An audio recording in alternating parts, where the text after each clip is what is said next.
ಚಾಲುಕ್ಯರ ಕಾಲದಿಂದ ಹಿಡಿದು ವಿಜಯನಗರ ಸಾಮ್ರಾಜ್ಯದವರೆಗೂ ಸುದೀರ್ಘ ಇತಿಹಾಸ ಮೈಲಾರಲಿಂಗನ ಕಾರಣಿಕ ಕರ್ನಾಟಕದ ಜನರ ಭಾವನೆಗಳಲ್ಲಿ, ನಂಬಿಕೆಗಳಲ್ಲಿ, ನಿತ್ಯದ ಬದುಕಿನಲ್ಲಿ ಆಳವಾಗಿ ಬೆರೆತು ಹೋಗಿದೆ.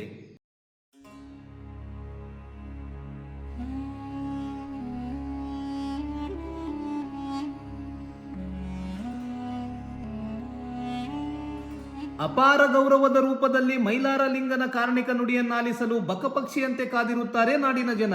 ಆ ಕಾರಣಿಕ ನುಡಿಯುವ ಗೊರವಯ್ಯನನ್ನ ನೋಡಬೇಕೆಂಬ ನನ್ನ ಆಸೆಗೆ ಇವತ್ತು ಫಲ ಸಿಕ್ಕಂತಾಗಿತ್ತು.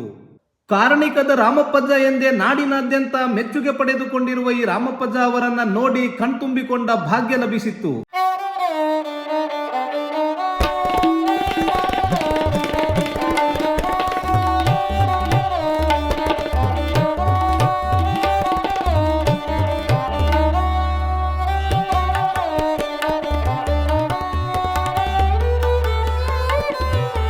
ಇವರ ಒಂದು ನುಡಿಗಾಗಿ ನಾಡಿನ ಮೂಲೆ ಮೂಲೆಯಿಂದ ಕೋಟ್ಯಾಂತರ ಭಕ್ತರು ಸುತ್ತಲೂ ನೆರೆದಿರುತ್ತಾರೆ.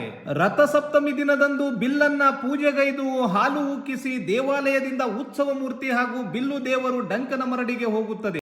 ಈ ಕಾರಣಿಕದ ರಾಮಪ್ಪಜ್ಜ 11 ದಿನಗಳ ಕಾಲ ಉಪವಾಸ ಮಾಡುತ್ತಾರೆ, ಪೂಜೆ ಸಲ್ಲಿಸುತ್ತಾರೆ, ಮೈಲಾರಲಿಂಗನ ಧ್ಯಾನದಲ್ಲೇ ಮುಳುಗಿರುತ್ತಾರೆ.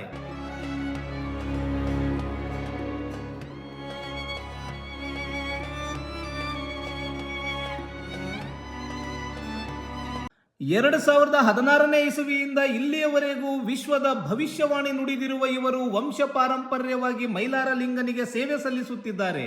11 ದಿನಗಳ ಕಾಲ ನಿತ್ಯ ನಿರಂತರವಾಗಿ ಕಠಿಣ ಉಪವಾಸವಿರುವ ಈ ರಾಮಪ್ಪಜ್ಜ ಭಂಡಾರದ ನೀರು ಹಾಗೂ ಮೊಸರನ್ನ ಮಾತ್ರ ಸೇವಿಸುತ್ತಾರೆ.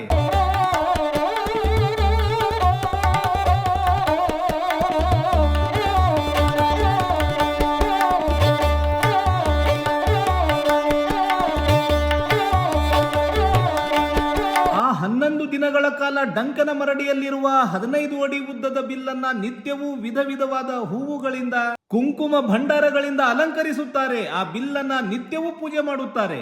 ಆ ಬಿಲ್ಲನ್ನೇರಿಯೇ ಈ ರಾಮಪ್ಪಜ್ಜ ನುಡಿಯುವ ಭವಿಷ್ಯವಾಣಿಯೇ ಮೈಲಾರಲಿಂಗೇಶ್ವರನ ಕಾರಣಿಕ.